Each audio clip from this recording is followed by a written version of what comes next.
안녕하세요. 김동섭입니다. 7월 4일 아침 시작하도록 하겠습니다.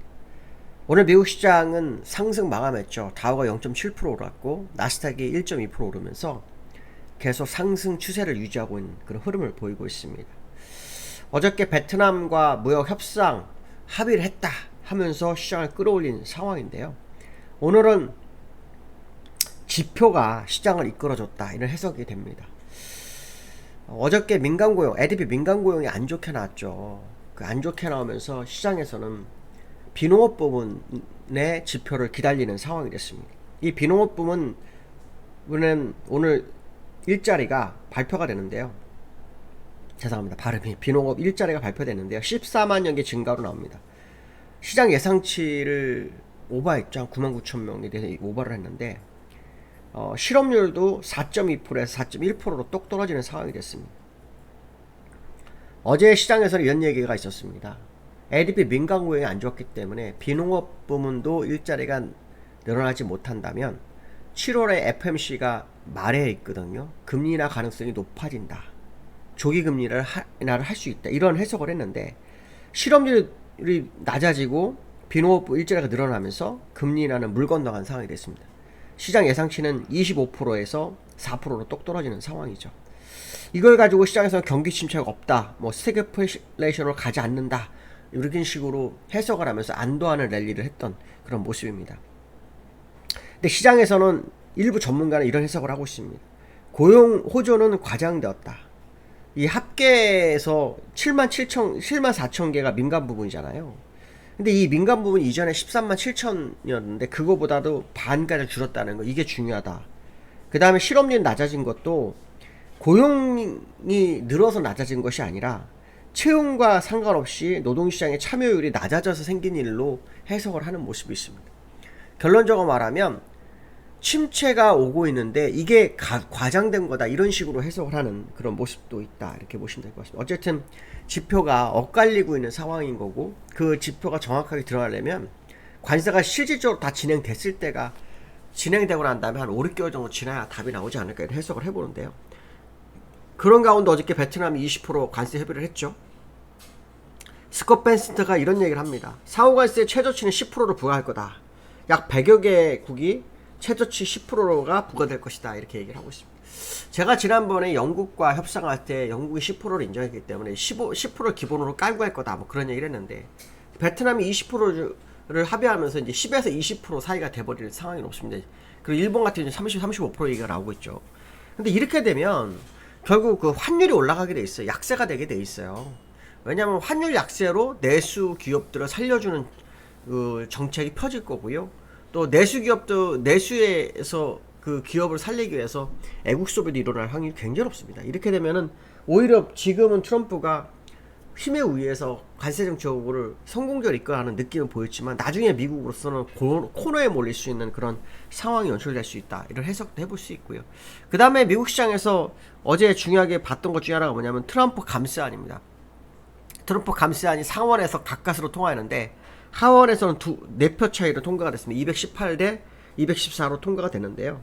공화당이 220명입니다. 그러니까 공화당에서 또 2명 이탈한 거죠. 그 상원에서도 이탈하는데 하원에서도 이탈하는 그런 상황이 있었습니다. 하지만 뭐 결국 트럼프가 예상한 대로 계획대로 감세안이 통과가 됐습니다. 트럼프 얘기 대로 감세안이 시장을 좀 많이 끌어올렸던 그런 부분은 있다 하고 생각한다면 지금 이 감세안이 관세안을 어느 정도 희석시킬 수 있는지 요거 한번 지켜볼 필요성이 있겠죠. 주가에는 나쁘지 않을 거라고 생각하는데요. 결국 저는 이 관세 문제가 수면 위로 나중에 부작용이 수면 위로 올라오면서 시장을 문제를 일으킬 거다라는 생각을 많이 하고 있는데 트럼프는 무역적자 해소 쪽으로 계속 포인트를 맞추고 있고 그거를 이제 뭐 문제가 되면 뭐 시장을 이겨내기 위해서 이제 감세안 정책 뭐 또 하면 그런 거 아니면 또 내부적인 이슈를 뭐 밖으로 이란이나 이런 데로 뭐 돌려가지고 분위기를 희석시키는 뭐 이런 방법을 쓰고 있는 거다, 이렇게 보시면 되지 않을까, 뭐 이런 생각도 한번 해봅니다. 7월 4일, 그러니까 오늘은 우리가 7월 4일 먼저 왔죠. 오늘 밤 미국은 독립기념일로 휴장입니다. 다우와 나스닥의 흐름을 보시면 다우는 나스닥은 지금 보시면은 1% 올라가지고 요 지난번 고점을 완전히 돌파해서 가고 있고요. 이렇게 되면은 이제 약간 고점 높아지죠. 이제 다우가 문제예요. 다우가 여기를 돌파해 버리면 분산이 좀 위로 올라가는 수가 생깁니다. 여기서 분산을 하다가 이걸 다시 걷어서 올렸기 때문에 새로운 공간이 열릴 수도 있습니다. 이제 그 부분 한번 제가 보다가 다시 한번 확인을 좀 해보고 공개 방송에서 한번 언급해드리도록 하겠습니다. 자, 어쨌든 중요한 것은 뭐냐면 미국 시장이 관세로 인해서 주가가 폭락했다가 그래서 다 해결하는 과정 속에서 주가가 전고점까지 넘어서는 시장도 생기기 시작했다라는 거, 그 의미가 상당히 클 거다라는 해석을 해봐야 될 것 같고요. 그 다음에 어저께 엔비디아나 다우를 보시면 지금 다우 차트하고요 엔비디아 차트는 똑같아요. 그죠? 똑같습니다. 그러니까 엔비디아가 시장을 이끌고 가고 있다고 보시면 될 것 같고요.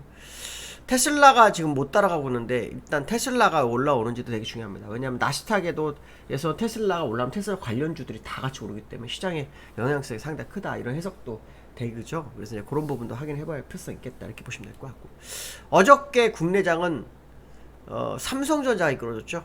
제가 아마 말씀드렸을 거예요. 지난번에 공개 방송을 통해서 이 고점은 중요하지 않다. 왜냐하면 200일선을 돌파를 해서 정별로 가는 상황이기 때문에 이거는 의미가 없고, 특히 브로드컴이 HBM을 사용함으로 인해서 정말 HBM에 대한 엔비디아 퀄리티 테스트는 믿을 수 없다, 오히려 음모론적으로 시장을 접근하는 것이 더 맞을 것 같다는 얘기를 했는데 어저께 5% 올랐죠. 어저께 5%면서 시장을 땡겨 올렸습니다. 제가 월봉상으로는 굉장히 좋은 차트이기 때문에 한번 지켜볼 필요성이 있겠다, 이런 얘기 했었는데 어제 외국인들이 엄청 샀습니다. 6천억 이상 매수했고요. 시장에서 이제 7만 전자에 대한 생각을 할 수밖에 없습니다. 저항 7만 900원의 저항이 있습니다. 그래서 일단 7만 전자까지는 무사히 갈 것 같고요. 7만 전자로 인해서 시장을 좀 업그레이드를 시키는 그런 모습이 있지 않을까 생각합니다. 제가 지난번에 공개 방송에 얘기해드렸을 거예요. 이번에는 이제 삼성전자가 이끌어가면서 시장을 이끌어갈 확률이 높고, 그러면서 다른 종목들 좀만 올려주면 시장은 상당히 강해질 거다, 뭐 그런 얘기를 했었죠. 그대로 움직이고 있습니다. 요 근래 삼성전자의 역할도 되게 중요했고요. 그 다음에 이제 코스피가 보시면 요 근래 아마 코스피 매매하시면서 부담 굉장히 됐을 거예요. 곧버스 들고 계신 분들, 우리 방 외에 여기 제 아침 시장 듣거나 공개방송 듣는 분이시면 곧버스 들고 있을 거예요. 곧버스 들고 계신 분이 있을 거예요. 그런 분 입장에서는 요 근래 좀 밀리고 해서 막 되게 좋아했는데 어저께 올라서 좀 당황스러웠을 것 같은데요. 일단 상법 개정안이 통과가 되면서 시장에서 3,300원 그냥 쉽게 갈 거다, 뭐 이런 얘기가 지금 대부분인데요. 문제는 이제 다음에 이 시장을 더 끌어올릴 재료가 뭐냐는 겁니다. 분리과세, 그러니까 배당 소득에 대한 분리과세에 대한 부분, 이게 되게 중요할 거고요. 자사주 소각을 의무화하는 거, 그 다음에 MSCI 선진국의 편입, 요런 것들이 핫 이슈로 시장에 올라올 수 있습니다. 근데 MSCI는 어차피 내년으로 넘어가니까 이거는 이제 내년 얘기일 거고요. 배당소득 분리과세하고 자사주 소각 의무화에 대한 부분, 이게 이제 상당히 클 거다 생각하면 됩니다. 그래서 일단 국내 시장의 레벨업을 위한 어떤 모습이 나오고 있는 것만큼은 사실이고요. 그것이 이제 시장을 얼마나 빠른 속도로 끌어올릴 거냐. 사실 작년에 제가 8월에 얘기를 했을 거예요. 우리나라장은 굉장히 많이 갈 수 있었다. 그런데 악재가 너무 많았죠. 그래서 못 갔는데, 그 못 가면서 미국이나 독일이나 선진국들 있죠. 우리나라는 세계 10위권이잖아요. 그러니까 선진국 대열에 끼지를 못하는 시장의 모습이 있었어요. 저평가되고. 그래서 코리아 디스카운트가 이제 진행이 되는 해소하는 상황이 되고 있는데, 그 당시에 그 해외 시장과의 키높이가 전혀 맞지 않아서 그 키높이를 맞추는 과정이라면 지금 국내장은 아직도 갈 길이 진짜 많다라는 해석을 한번 해볼 수 있습니다. 그래서 흔들릴 때 잘 지키는 것도 매매 방법이 될 수 있다, 이런 얘기를 해드리고 싶고요. 어쨌든 코스피 오늘 어떤 모습이 나올지 모르겠지만 지난번에 3133 돌파 여부를 한번 확인해 볼 필요성이 있겠다.